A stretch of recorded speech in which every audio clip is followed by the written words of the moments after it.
ഞാനൊരു എക്സ് നണ്ണിൻ്റെ പുസ്തകം വായിച്ചു, autobiography 2 വോള്യൂമായിട്ടാണ്.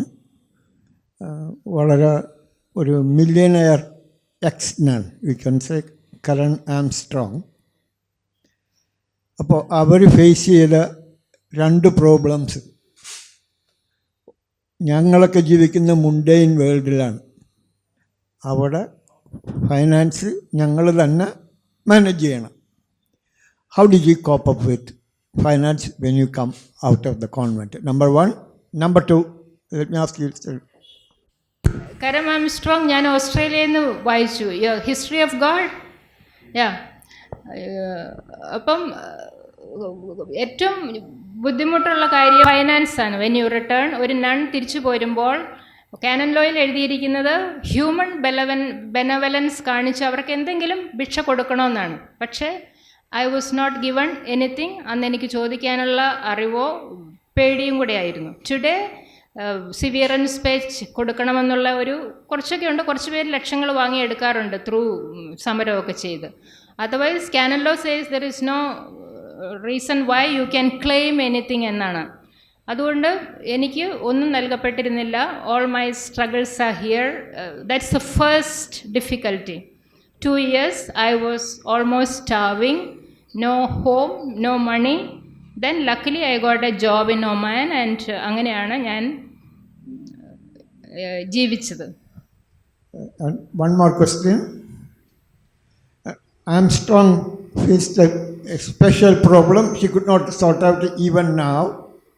She could never establish any relation, proper relation with a male.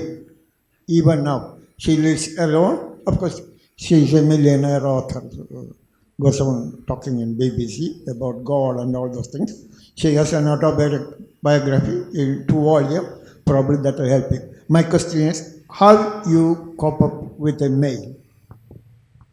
Means my relationship with a man. Okay. ഞാൻ പുസ്തകത്തിൽ വിവരിച്ചിരിക്കുന്ന ഒരു കാര്യമുണ്ട്. എൻ്റെ സഭയിലുണ്ടായിരുന്ന എന്നെക്കാളും യങ് ആയിട്ടുള്ള ഒരു കന്യാസ്ത്രീയോട് ഒരു മലയാളി പ്രീസ്റ്റ് ഇൻ ആഫ്രിക്ക പറഞ്ഞു, അവർ ഇൻ ലവ് ആയിരുന്നു. അവരോട് പറഞ്ഞു, നീ ഇറങ്ങിക്കോ ആദ്യം, ഞാൻ പുറകെ വന്നേക്കാം. So she believed him and അവരാദ്യം ഇറങ്ങി. പ്രീസ്റ്റ് പിന്നീട് ഇറങ്ങിയില്ല. അപ്പോൾ അവർ വളരെ ഡിസപ്പോയിൻറ്റഡ് ആയിട്ട് എൻ്റെ അടുത്ത് വരികയും താമസിക്കുകയും ചെയ്തപ്പോൾ എന്നോട് പറഞ്ഞത് ഇങ്ങനെയാണ്, ഞാനിനി ഒരു പുരുഷനെയും വിശ്വസിക്കില്ല എന്ന്. ഐ സെഡ്, ഓൾ പുരുഷന്മാർ അങ്ങനെയല്ല. You may chance upon the best man who you get in your life. എനിക്ക് വളരെയധികം സെക്ഷൽ അട്രാക്ഷൻ തോന്നിയിട്ടുണ്ട് to priest and all other men when in my late 20s and 30s, നമ്മുടെ ആ ഏജിൽ. അപ്പം it's a പാപമാണ്. How you handle it, it's all may be I can write it in the next book because he said I have written not much. May be in English വേർഷന് കുറച്ചുകൂടി open ആയിട്ട് എഴുതിയിട്ടുണ്ടെന്ന് വേണേൽ I can admit that. That's part of it. Then and church, Catholic church ചെറുപ്പം മുതൽ എന്താണ് പഠിപ്പിക്കുന്നത്? Sex പാപമാണ്, നീ ഉത്ഭവിച്ചത് തന്നെ പാപത്തിലാണ്. Ask any man and woman in Catholic Church, are you engaging in marital coitus with full freedom and pleasure or with a sense of guilt and sin? Next Saturday പോയി confess ചെയ്യാറുണ്ടോ? That's the first thing to address for Christians or Catholics, I would say. And ഞാൻ പിന്നെ കുറേ വർഷങ്ങൾക്ക് ശേഷം, മഠത്തിൽ നിന്ന് പോകുന്നതിന് ശേഷം ഈ മാനിനെ കുറിച്ച് ചിന്തിക്കാനുള്ള ടൈമില്ലായിരുന്നു. I had to survive. So ഒമാനിൽ പോയി ജോലി കഴിഞ്ഞ് വന്നതിന് ശേഷം മൈ ഫ്രണ്ട്സ് കോക്സ്ഡ് മീ, ഇനി ഒരു കല്യാണമൊക്കെ കഴിക്കാൻ, നിനക്ക് പൈസയൊക്കെ ആയില്ലേ. Then I said I can think of it. And അങ്ങനെയാണ് പരസ്യം കൊടുത്തത്, മുൻ കന്യാസ്ത്രീയുടെ വിവാഹ പരസ്യം. വായിക്കേണ്ടത് തന്നെയാണ്. ദെൻ അത് വായിച്ചോ നിങ്ങൾ? ദെൻ അതിന് ശേഷമാണ് I met my partner, Australian നാഷണലിനെ ഇൻ ഇന്ത്യ കണ്ടുമുട്ടുന്നതും. ആൻഡ് ഐ ഹാവ് വളരെ ഊഷ്മളമായ sex life and marital life together. I think we should be able to talk about. I am able to talk like this in a public today not because of Catholic Church, it's because of my partner, my understanding, gradual, and also Vayana, the book of woman, book of man, from sex to super consciousness. അതൊക്കെയാണ് എന്നെ സഹായിച്ചത്, not Bible. Maria, പിന്നെ മരിയയ്ക്ക് തോന്നുന്നത് ഈ നൺസിനെയൊക്കെ ഇങ്ങനെ നമ്മൾ appoint ചെയ്യുന്നല്ലോ, ഇത് എന്തിനു വേണ്ടിയിട്ടായിരിക്കും എന്നാണ് തോന്നുന്നത്? എക്സ്പ്ലോയിറ്റേഷന് വേണ്ടിയിട്ട് വിൽഫുള്ളായിട്ട് തന്നെ ചെയ്യുന്നതാണോ? I think it happens. Priest ആകാൻ പോകുമ്പോഴോ കന്യാസ്ത്രീ ആകാൻ പോകുമ്പോഴോ എന്നാൽ പോയി അതങ്ങ് ചെയ്തേക്കാമെന്ന് വിചാരിച്ച് പോകുന്നതല്ല. You are going with your full വില്ലിൽ പോയി കന്യാസ്ത്രീ ആകാനും അച്ഛനാകാനും, പ്രത്യേകിച്ച് ആ ടൈമിലൊക്കെ ഫുൾ ഇതിൽ പോകുന്നതാണ്. നമ്മൾ വളരെ ഹോളിനെസ്സായിട്ട് പരിപാവനമായിട്ട് കൊണ്ടു നടക്കുന്ന ഒരു ലൈഫ് സ്റ്റൈലിൽ പോയി ചേർന്ന് അങ്ങനെയൊക്കെയാണ്. Then during the course of time, as human beings, as natural beings, it happens. With some there are chances, with some others there are no chances. Chance ഉണ്ടെങ്കിൽ എല്ലാവരും, അല്ലെങ്കിൽ ഇവിടെ ഒളിച്ചു വെച്ചപ്പെട്ട കാര്യങ്ങൾ നമുക്കറിയാമല്ലോ. There are so many things happening, അതൊന്നും വെളിച്ചത്ത് വന്നിട്ടില്ല. മീ ടു ആരോപണങ്ങൾ, കന്യാസ്ത്രീ സമരം ചെയ്തത് എന്തിനു വേണ്ടിയാണ്?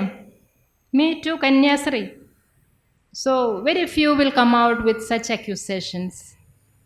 അവരെ അപ്പോയിൻറ്റ് ചെയ്യുന്നത് not for exploitation, that's part of the organisation. It happens. Especially society കാണുന്ന ആ വുമൺ മാൻ വേർതിരിവ്, it is much more in Catholic church. ആ ഹൈറാർക്കി തന്നെ അങ്ങനെയാണല്ലോ. You are the rib of Adam, നീ ആദത്തിൻ്റെ വാരിയല്ലാണ്. You are the tail of the man എന്ന് പറഞ്ഞാൽ ഒരു വിവാഹത്തിന് യു ഗെറ്റ് ദ പ്രസംഗം. കർത്താവിന് യേശുവിൻ്റെ തലയാണ് പുരുഷൻ, വാലാണ് സ്ത്രീ, അവൾ അവനെ അനുസരിക്കൂ എന്ന് പറഞ്ഞാണ് അവരെ കെട്ടിച്ചു കൊടുക്കുന്നത്. So in families and society on the whole, in religion, you will find this ശ്രേണി. പോപ്പ് അലക്സാണ്ടർ ദ സിക്സ്തിനെ കുറിച്ച് താങ്കളുടെ അഭിപ്രായം എന്താണ്? Oh, you mean the Alexander six, the emperor? Alexander the Great? No. He had so many children in his. In one village itself, it is been told that more than 100 children.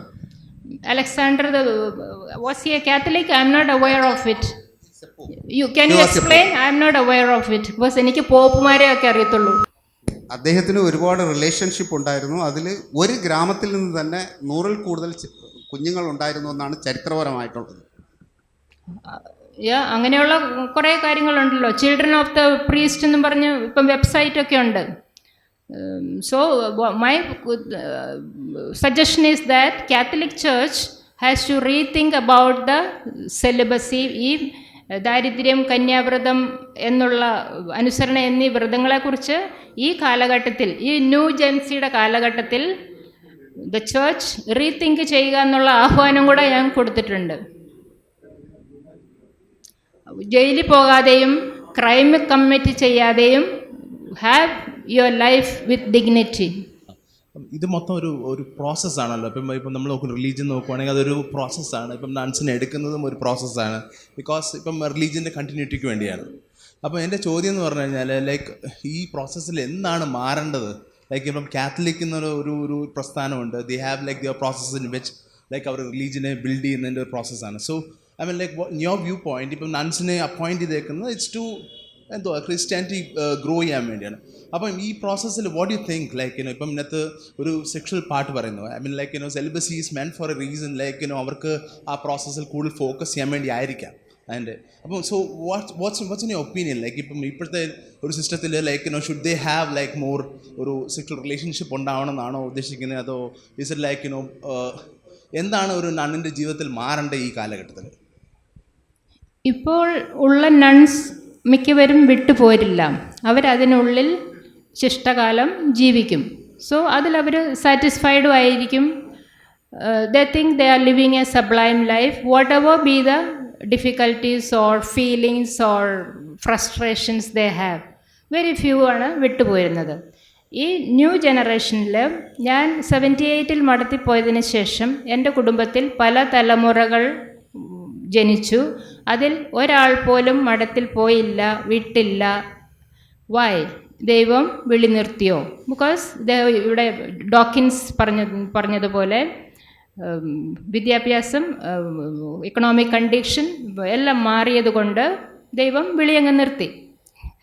പിന്നെ ഇപ്പോൾ existing സിസ്റ്റത്തിൽ മാറണമെന്ന് ഞാൻ ആഗ്രഹിക്കുന്നത്, at least they have the freedom to express themselves, to talk what is happening there. എത്രയോ മരണങ്ങൾ, കിണർ മരണങ്ങൾ അവിടെ സംഭവിക്കുന്നു. അവരുടെ ഇൻസൈഡിൽ എന്താ ഉള്ളതെന്ന് ആർക്കറിയാം? Nobody knows what is inside, what is going on, who they share with. Parents മരിച്ചിട്ടുണ്ടാകാം, ബ്രദേഴ്സ് സിസ്റ്റേഴ്സൊക്കെ ഒരു ഫംഗ്ഷന് വിളിക്കുന്നു, കാണുന്നു, സിസ്റ്റർ ആൻറ്റി വന്നു, നല്ല ഫംഗ്ഷനൊക്കെ നടത്തി, മാമോദീസമൊക്കെ മുക്കിപ്പോയി. They don't know what is happening to their inside life. കിണറിൽ മരിച്ചു കിടക്കുമ്പോൾ പോസ്റ്റ്മോർട്ടം ചെയ്ത് ബോഡി വാങ്ങാൻ ചെല്ലുന്നതിന് മുമ്പ് അവരെക്കുറിച്ച് ഒന്ന് അന്വേഷിക്കണമെന്ന് ഐ ഹാവ് സജസ്റ്റഡ്.